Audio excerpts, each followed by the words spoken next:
Welcome to Acorn to Oak with Penny Quayle Pierce and co-host Matthew Donachie.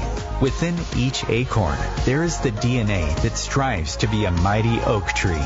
All it needs to reach its potential for greatness is to be activated. You are the acorn. On this show, we will share with you the tools and guidance you need to grow into the person you are meant to be. And now your host, Penny Quayle Pierce and co-host Matthew Donachie.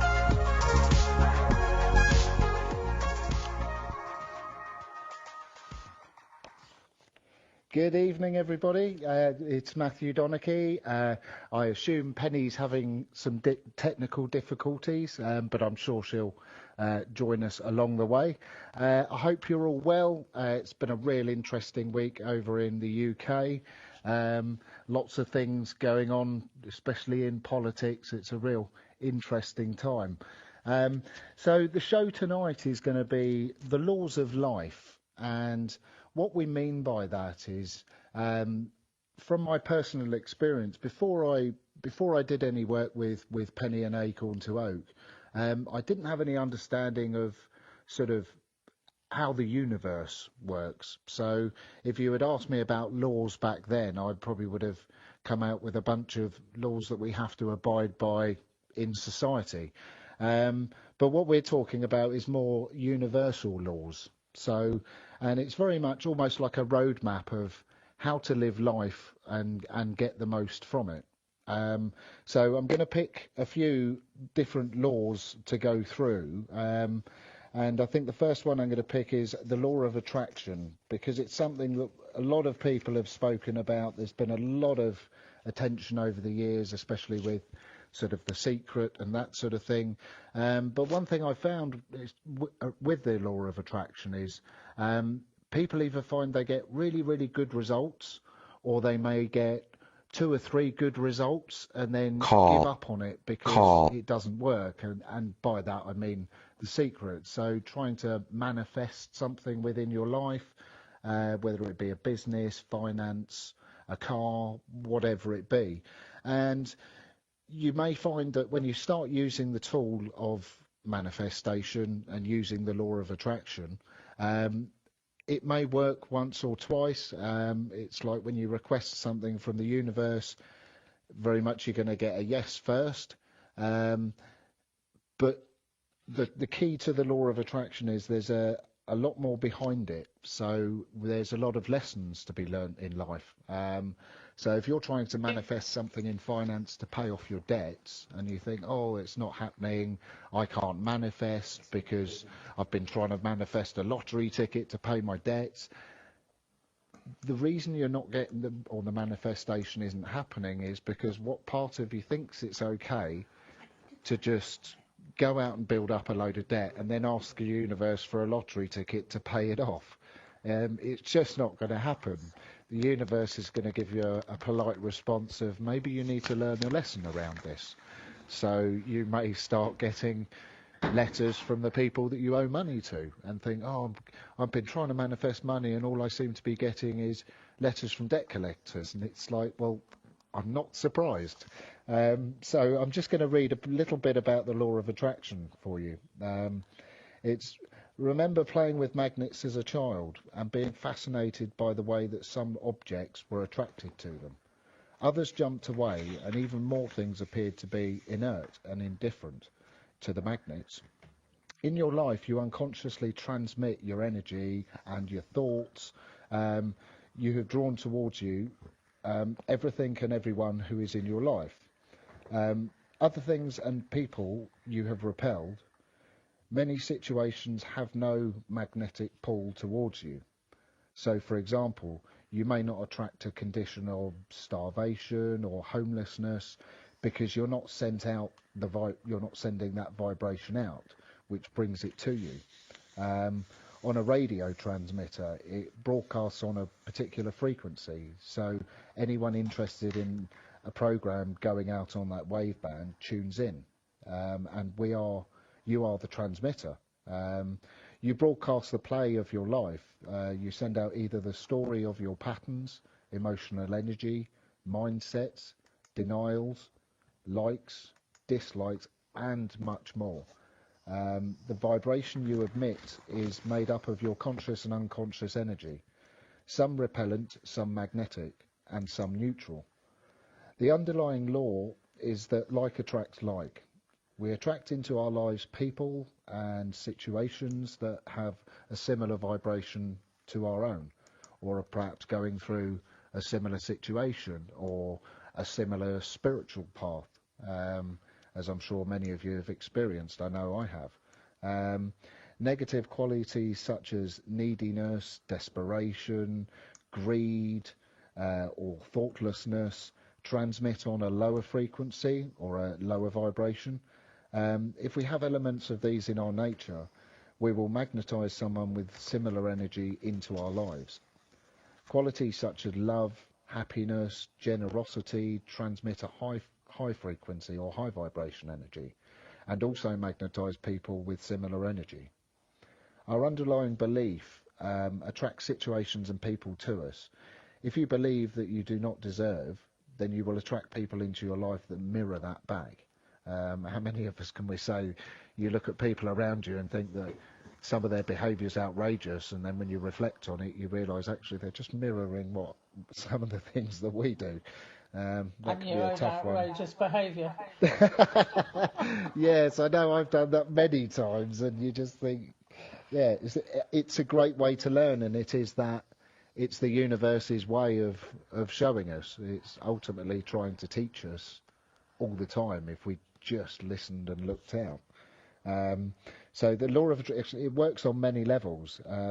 If you're out of harmony with life, you may attract food which disagrees with you, or if you think self-critical thoughts, you're taking little swipes at yourself all the time, you may attract something like mosquitoes, something that will bite you that's really, really frustrating and annoying. And these are serving as a reflection of the energy you're sending out and what's going on inside.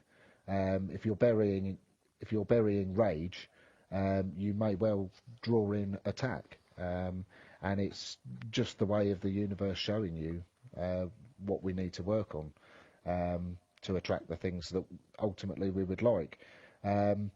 So the inner attracts the outer. If something in your outer world is not what you want it to be, look inside and shift how you feel about it.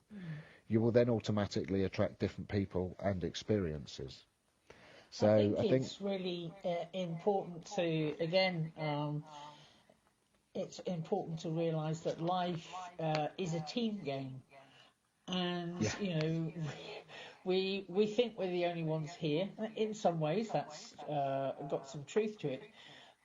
But it's also important to realise that if we don't learn or begin to understand and have an overview of spiritual law, we're not working within the guidelines of the framework in our daily lives, and this is when things get really difficult, or we think that everybody's against us, and some of these laws are really, really important.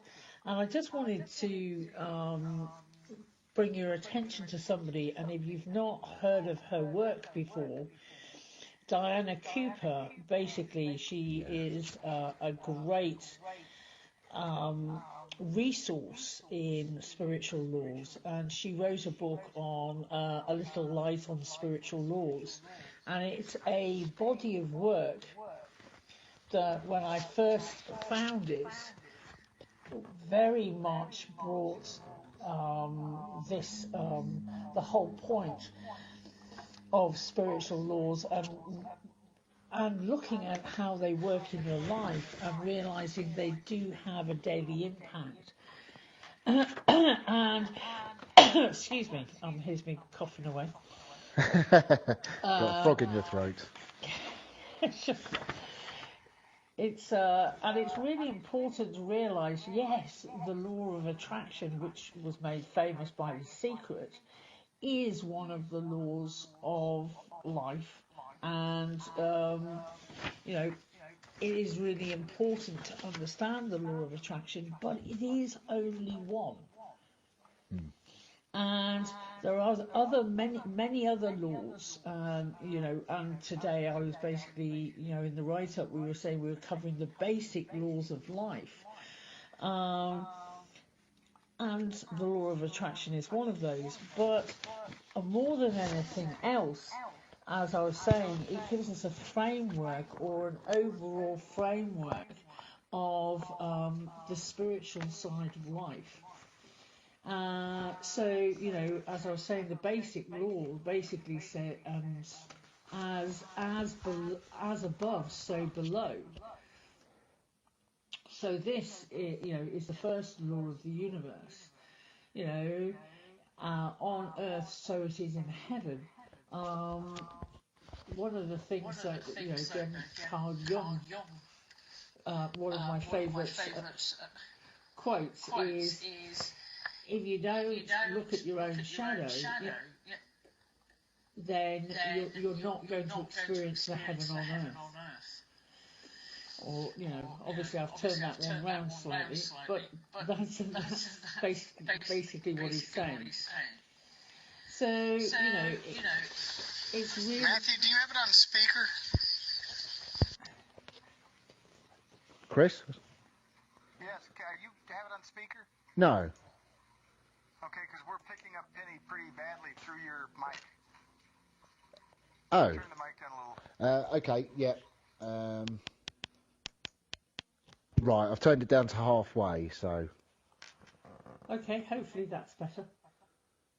Yes. Sorry. Slight technical issue there.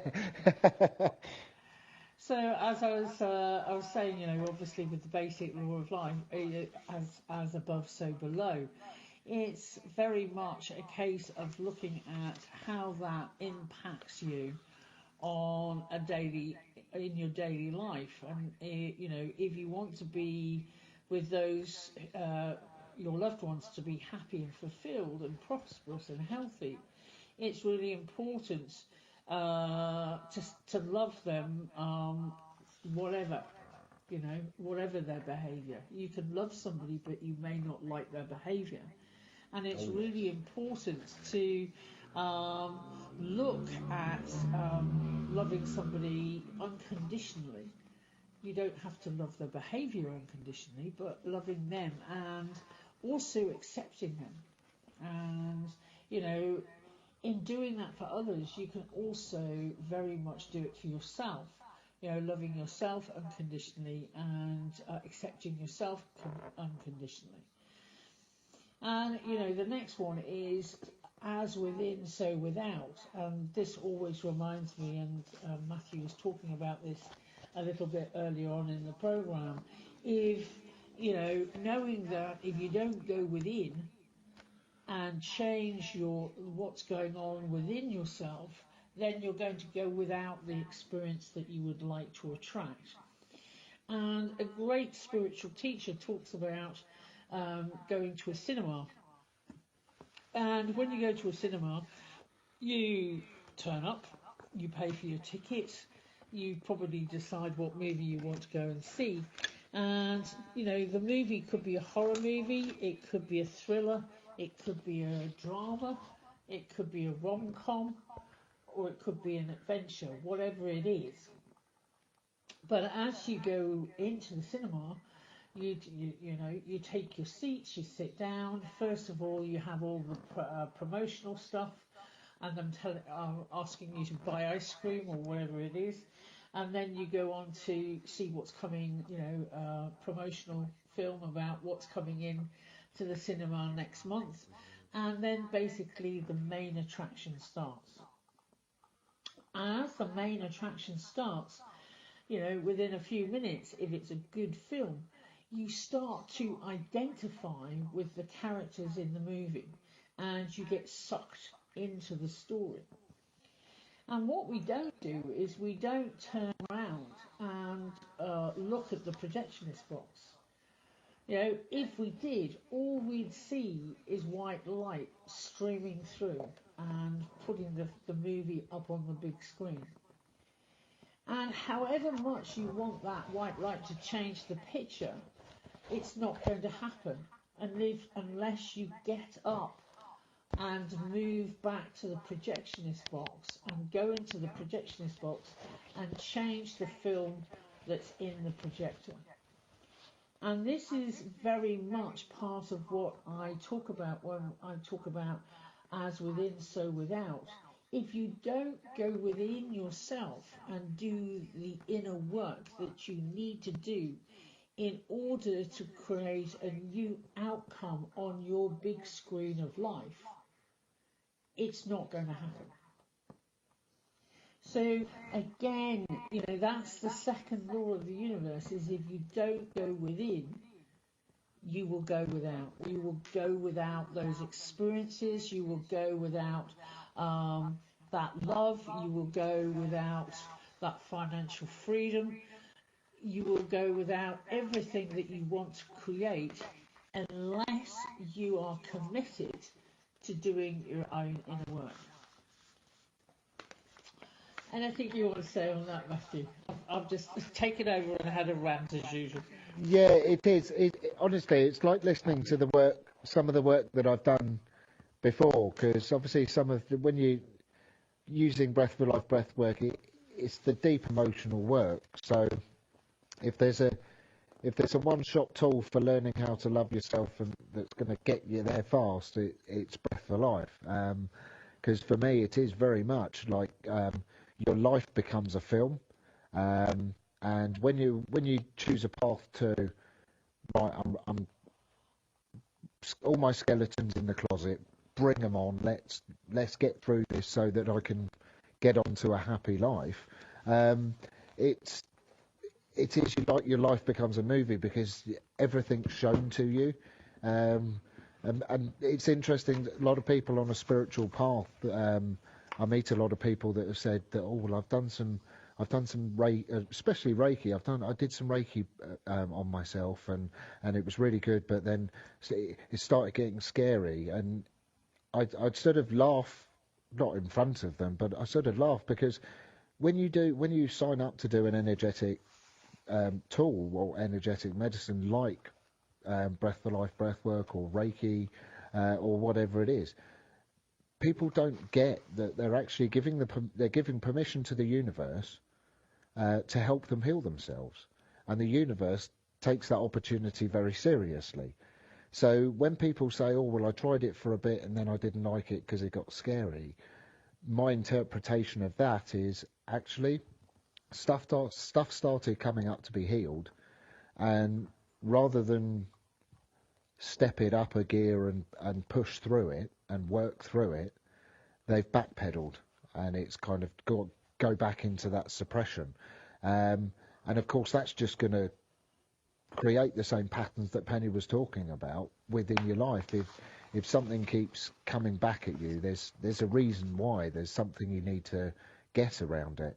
And I remember many phone calls with Penny over the years saying, Penny, I've got this has come up and that's come up, and I don't understand why it all seems to be sort of coming up at once and everything seems intense. And actually it's just everything that comes up is just an opportunity to either learn something about yourself and improve it, discover something about one of your own bad behaviours that you've had over the years, that you've created, and these are all opportunities, and some of them taste great from the outset, but some of them are a little bit sweet and sour, and it's usually the sour taste first.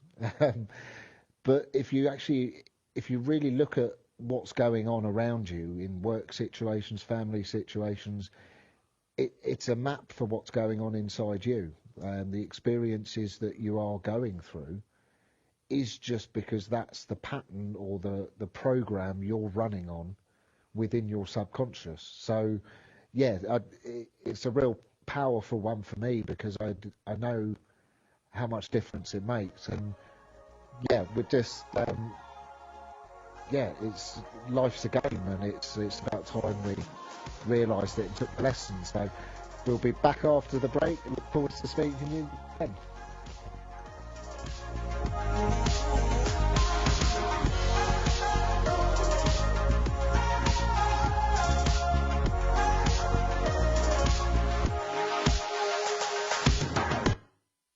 conscious connection to a more mindful world. Om Times Radio, IOM FM. Om Times Magazine is one of the leading online content providers of positivity, wellness, and personal empowerment. A philanthropic organization, their net proceeds are funneled to support worldwide charity initiatives via Humanity Healing International. Through their commitment to creating community and providing conscious content, they aspire to uplift humanity on a global scale. Om Times, co-creating a more conscious lifestyle. I'm Kathy Williams, host of Sexy Mom Abundant Life radio show on Thursdays at 5 p.m. Eastern, 2 p.m. Pacific. On the show, we explore living abundantly in every area of your life. Ways to let go of limiting patterns and beliefs and to step into the flow of creativity and possibility, knowing you are supported by the universe. We are talking about your life. Ever wonder, is this as good as it gets?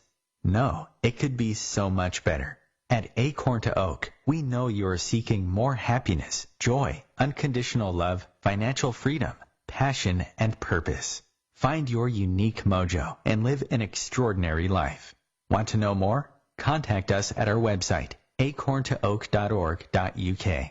1 in 3 adults has prediabetes. 1 in 3. That means it could be you, your football buddy, your football buddy, or you, your best man, your worst man, you, your dog walker, your cat jogger. While 1 in 3 adults has prediabetes, with early diagnosis, prediabetes can be reversed. Take the risk test at doihaveprediabetes.org. Brought to you by the Ad Council and its Prediabetes Awareness Partners.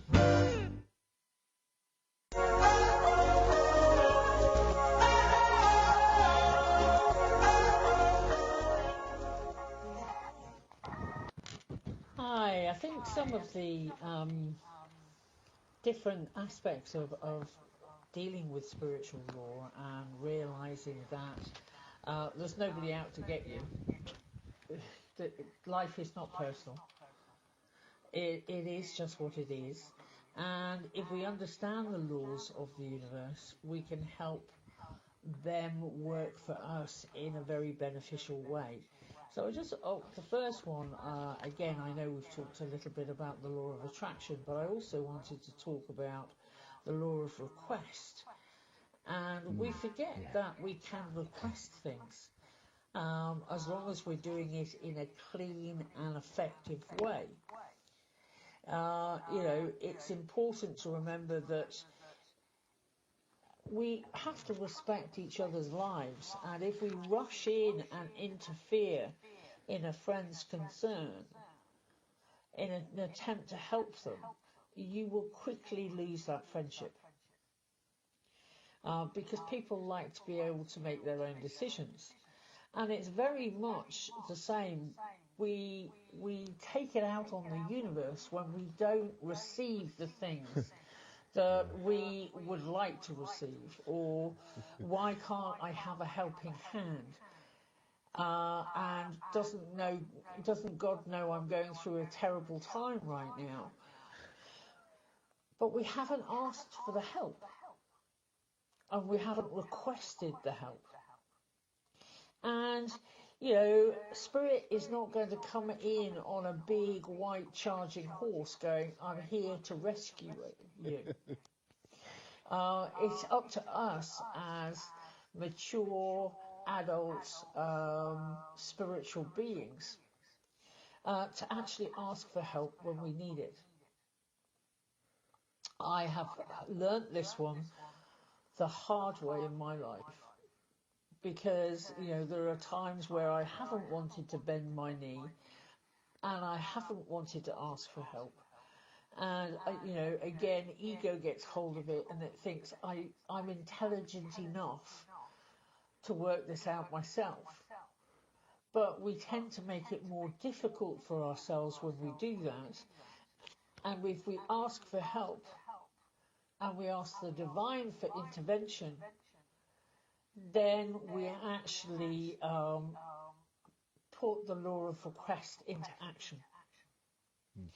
And it's very much asking in a clean way, not going, oh well, if you can give me this, I'll do X, Y, and Z for you, or please, please, please, and using the manipulation of a child. But if you request something in a clean way, and when I talk about a clean way, I'm talking about energetically clean, without without attachment, then it will manifest within your life. So just allowing Matthew to put his 2 penny worth in.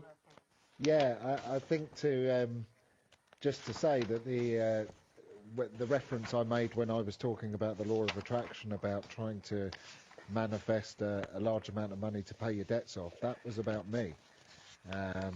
So I know all about, you put in a request and the universe will politely say, well, you could have that.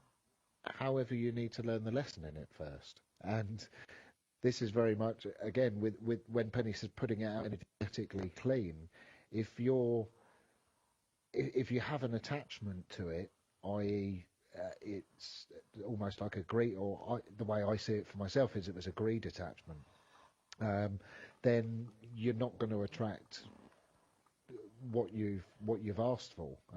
You'll get a lesson, which the universe is very good at. It's infinitely patient, as Penny would say. And I go on to say as well, I'm going to use another quote that Penny would say, is what we forget is we think we're a human having a spiritual experience, when actually we're spirit having a human experience. And when you look back at different sort of people that have spoken out, Paramahansa Yogananda being one of them, when you look at the scientific way in which he said, this is how to do life. This is how to have the experience that we're here for. The trouble is we don't listen, and life can be so much fun, and you can have things coming up.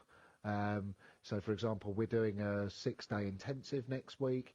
So this week for me has been a real interesting week, because there's been lots of things coming up, which can be emotionally relatively difficult to deal with when they come up. But it's just a matter of sort of asking what it's about. What's this situation come up for? It's just so that I can recognise something. Great. And then you can let go of this seems big.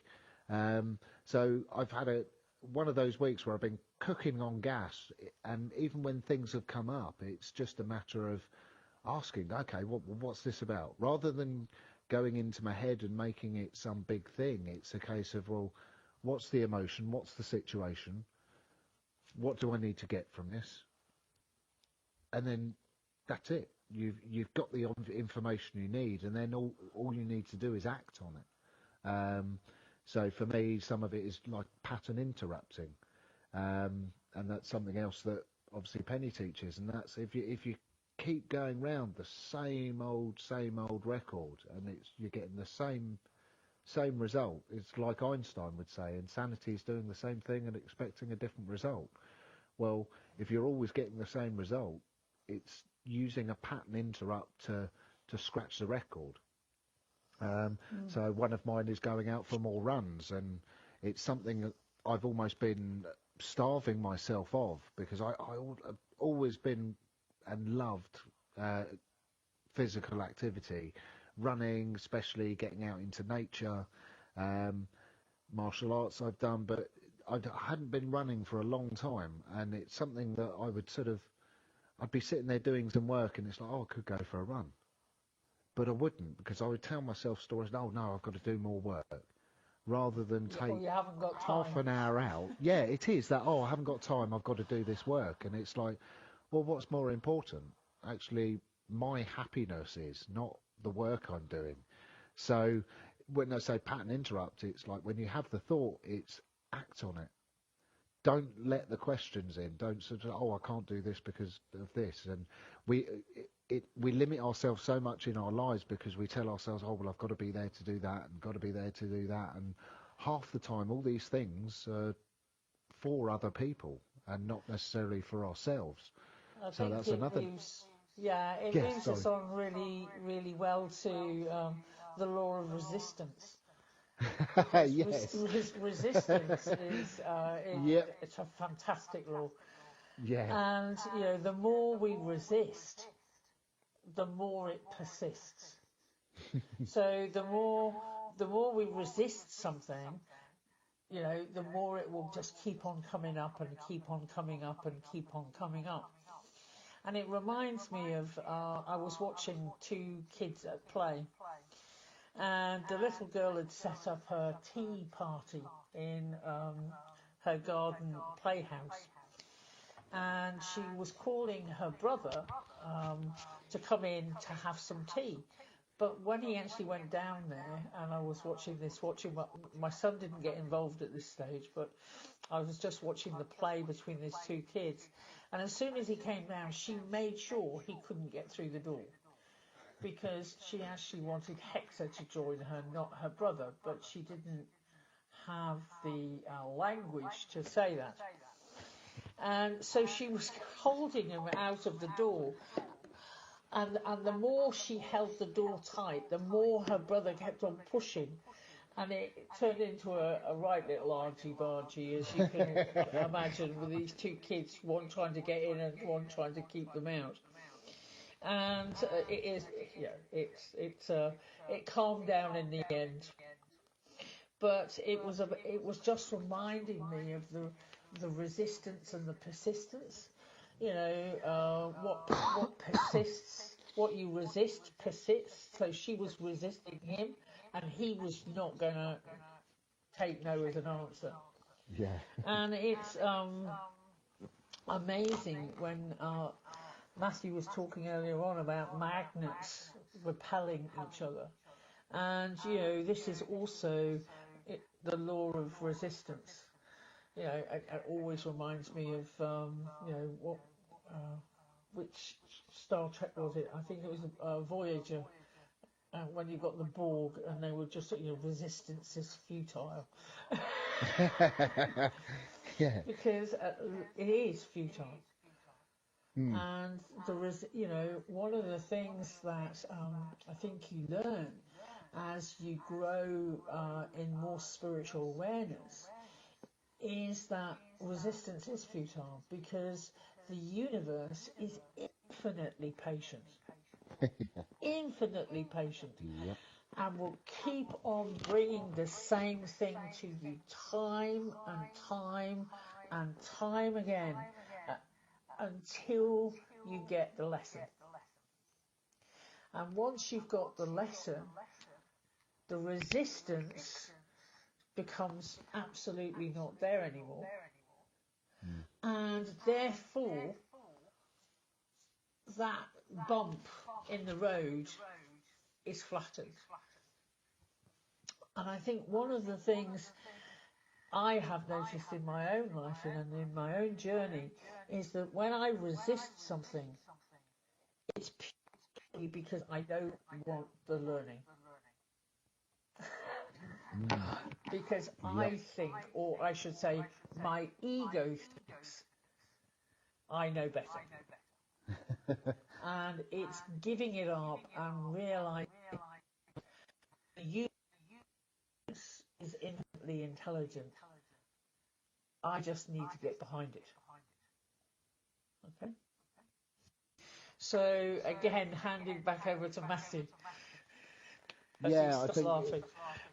Yeah, I mean, it's so true, because it just feels like we're talking about me in so many ways, because the amount of times I have in life felt as though you feel like you're banging a head against the wall, because you're working so hard to make something work. I'm talking about business here, for me personally, building, and it was like it just wasn't working out. It didn't matter whether I was running my own company, and I just wasn't able to push it. There was just every avenue I took seemed to be blocked. I mean, I got a contract with the Ministry of Defence, headhunted for that, and I thought, this is it, we're going to make it, or I've made it. But again, it was the last time I really concentrated on trying to make a contract work before I surrendered and focused on training in breathwork. And it was the university's way of showing me that it's not meant to be. And I know Penny will laugh because she very gracefully suggested to me a few times before that actually maybe I should choose a different path, and if something's not working, then change the pattern. Stop resisting it and surrender almost. And it was only really when I finished the contract with the MOD that I realised that I had an injury that was involved in the contract, and it was just another push from the universe. And it's that if you feel like you're banging your head against the wall, it's do something differently. And it may sound crazy because you think, well, how's surrendering going to help? And it's kind of like, well, when you're hell bent on something working out, you're working extremely hard trying to make that happen. And if it's not meant to happen, you're wasting a hell of a lot of energy that you could be feeling or using for passion. There's so many people out there that say, oh, I feel burnt out. Whether it's you've just had a child or you have children, and mothers will say, well, there's not enough hours in the day, I never get enough sleep, I haven't got time to think, let alone anything else. And obviously you've got business people that they're on the phone all day, and it's just, we make ourselves so busy. And actually it's more about the living. So I surrendered to and gave it up to the universe and said, show me what I'm meant to do. I don't get what I need here. So again, it's using the law of request to ask the universe, like, show me what I'm meant to be doing here, because right here, right now, I don't know. And it did.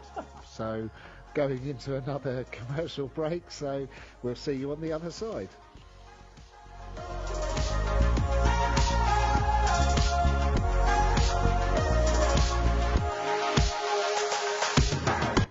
A conscious lifestyle for a mindful life. Om Times Radio. IOM FM. Being a radio host on IOM FM allows you to build your show on a rich platform with the power of the internet to fulfill your outreach goals and connect with a very specialized and global online audience, unlimited by time and distance. Om Times Radio will provide you with web relevance, a recognizable conscious brand, and with the standard of excellence that has accompanied every single Om Times endeavor. Host your show with Om Times Radio Network. Hello, I'm Sandy Sedgbeer, host of Om Times Magazine's flagship radio show, What is Going On. My passion is sifting through information, research and innovations from new thought teachers, speakers and researchers, pushing back the boundaries of what we know about life, energy, metaphysics and the universe. I love shifting perceptions about who we are, why we're here, and how quickly impossible becomes normal when we open our minds, expand our awareness, and accept that the only limits that exist are those we place upon ourselves. So if you're the kind of forward-thinking, eager investigator of what lies beyond the current reality that most perceive, why not make a date to come play with me in the field of possibilities at 4 p.m. Pacific Time, 7 p.m. Eastern Time every Thursday, and together we can discover what's really going on. We are talking about your life. Ever wonder, is this as good as it gets? No, it could be so much better. At Acorn to Oak, we know you are seeking more happiness, joy, unconditional love, financial freedom, passion, and purpose. Find your unique mojo and live an extraordinary life. Want to know more? Contact us at our website, acorntooak.org.uk. Long ago, you wouldn't think of galloping on a horse while doing calligraphy, and you wouldn't have attempted to ride your bike while typing a letter, yet you think you can safely operate a multi-ton vehicle while texting? Behind the wheel is no place to multitask. If you want to BRB, drive now and text later. Lives depend on it. Visit StopTextStopWrecks.org, a message brought to you by the National Highway Traffic Safety Administration, Project Yellow Light, Noise, and the Ad Council.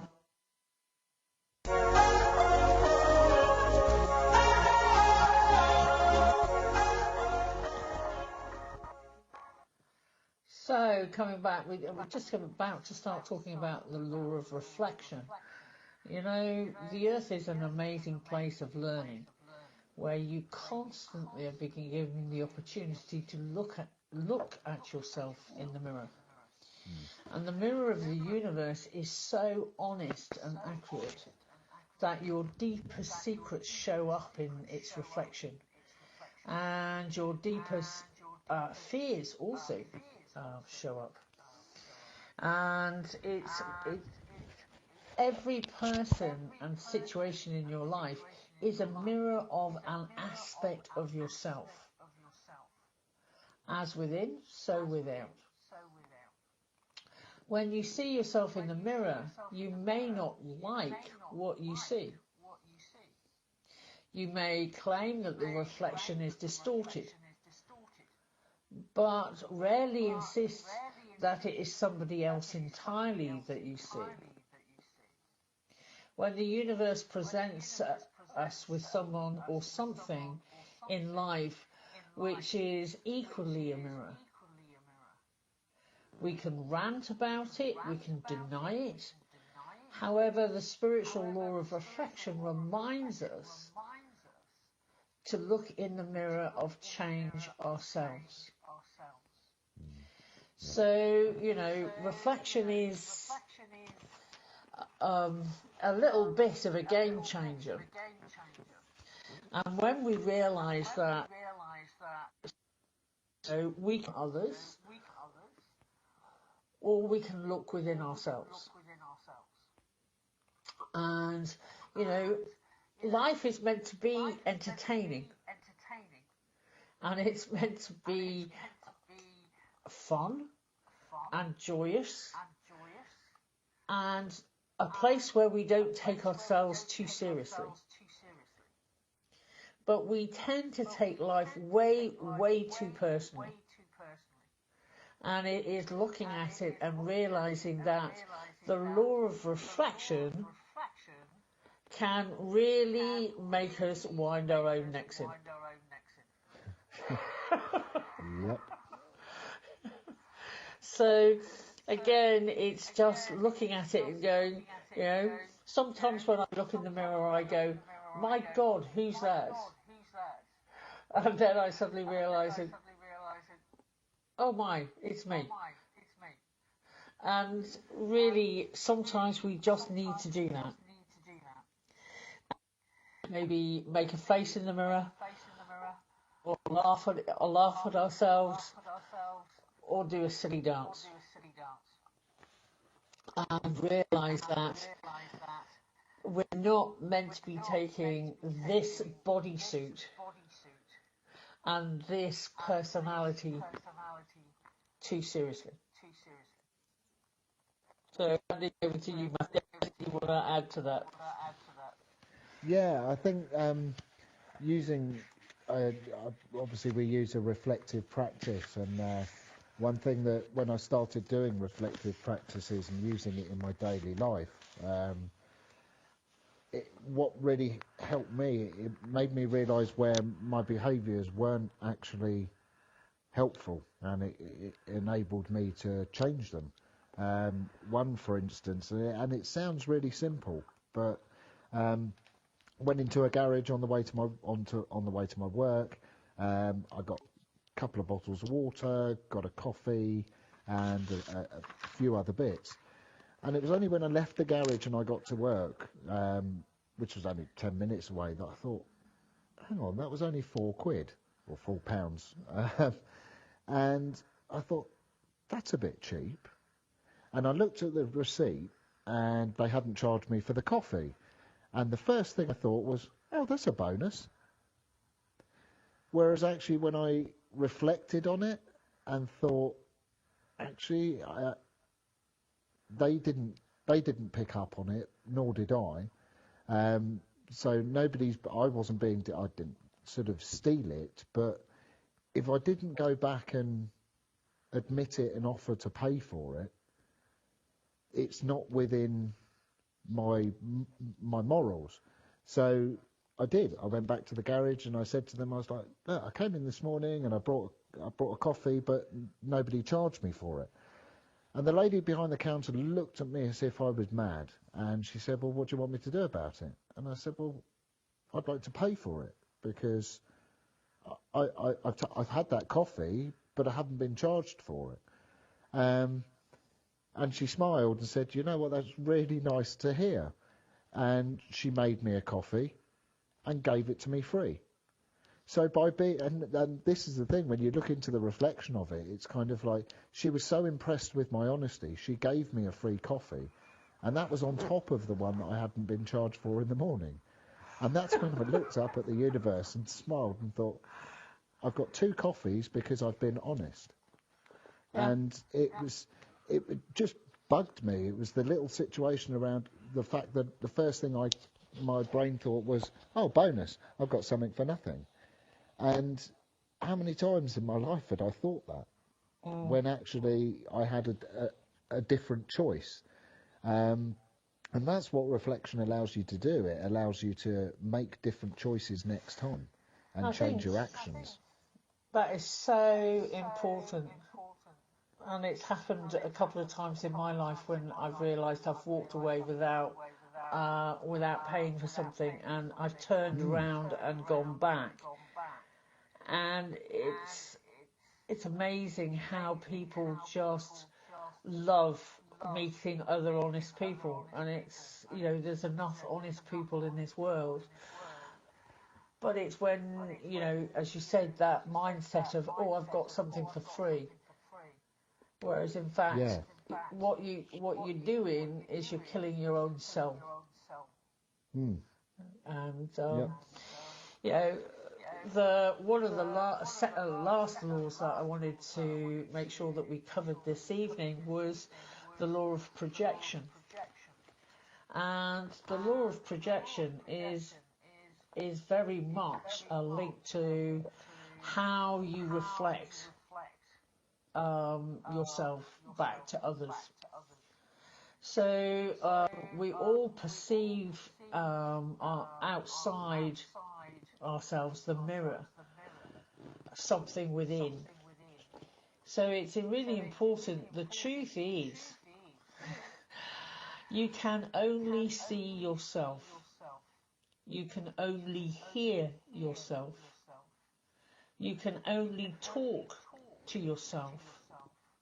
You can only criticize yourself. And you can only praise yourself.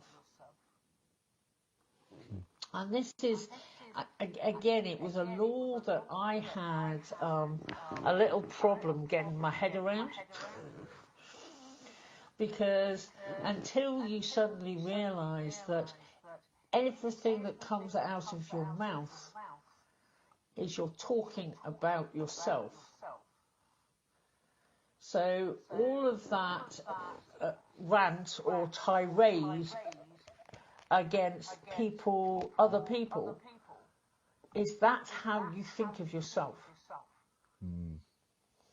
And it's beginning to do the inner work to clear up your own negative thoughts about self. And getting to the stage where you can unconditionally love and accept yourself. And in doing that, you have to look at every single area within yourself. And if you find that you are doing one-liners, one of the things I talk about is dropping battery acid around the place. Remember, you're storing that battery acid within yourself.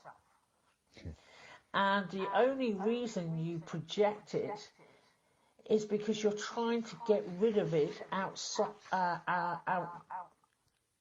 of yourself because you're sick and tired of being burnt by your own spite.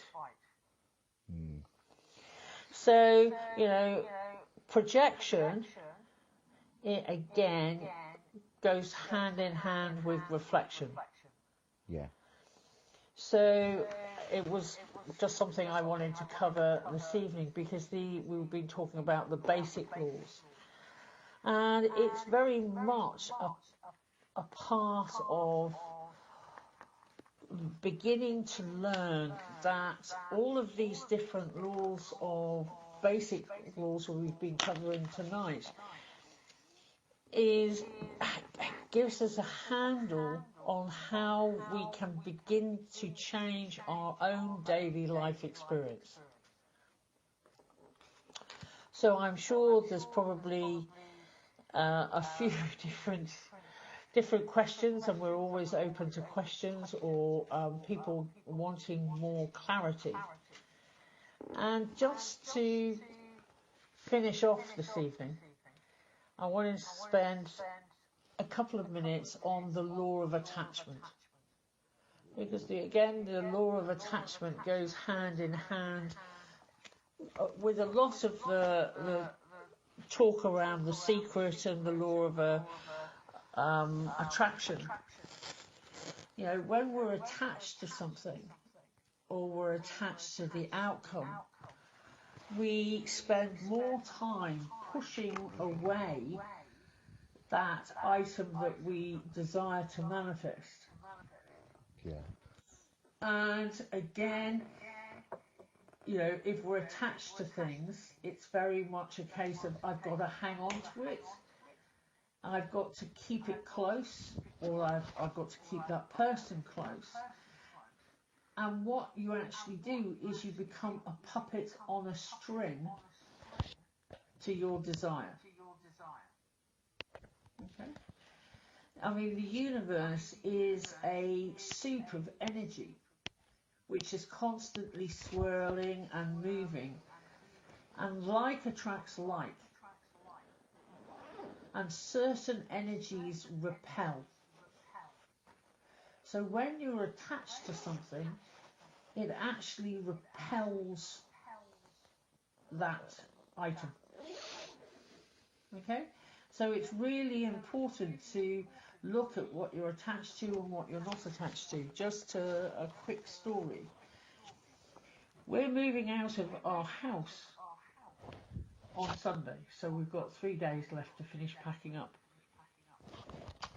And it was really, I've obviously been working quite hard to get everything packed up and everything else. And this morning, I was very much okay. I had a list of jobs that I needed to do. But what I realised I was so tired. And I'm actually facilitating the 6-day intensive that Matthew was talking about. So I'm going to be working really hard next week. I had to give up the attachment to all of the things that I wanted to get accomplished today so I could rest. And I feel brilliant now. And I'll probably be able to attack everything tomorrow in a totally different space, and I'll probably churn through it very, very quickly. So again, just handing back over to Matthew for the last couple of minutes as we go towards the hour. Yeah, I think that's a real important point, and it's similar to what we were saying earlier, when it's that how many people would actually have allowed themselves to take the time out like you did? Not many, because it's the stories going around your head. Oh no, I've got to, and it's the guilt we put ourselves under, and the story we make up about, oh, I couldn't possibly do that, when actually that's just either your body crying out for rest, and you should listen to that sometimes, because very much like Penny said, tomorrow when you're feeling refreshed and you're passionate, you can achieve twice the amount of work. Studies show that we get more work done in the first 3 hours of our day than we do in the other 5. And you think, well, that's crazy, but it's because in the morning we're refreshed, we're more alert, we're absolutely on the ball. And in the afternoon we've just had lunch, so we call it the roast dinner effect in England, where you've had a nice lunch and the sofa and a siesta would be your preference, but you have to go back to work. And it is that people are distracted in the afternoon because it's like the second part of your day and you're looking forwards to going home and seeing your family and that sort of thing. So we are less productive. So taking time out and just being good to self is what we could all do with a bit more, rather than buying into the stories of what we have to do. Anyway, we hope you've enjoyed it, and we'll be back next week with some more laws. And in the meantime, have a great weekend. Awesome. Good to speak to you. Have a great week. We'll see you soon.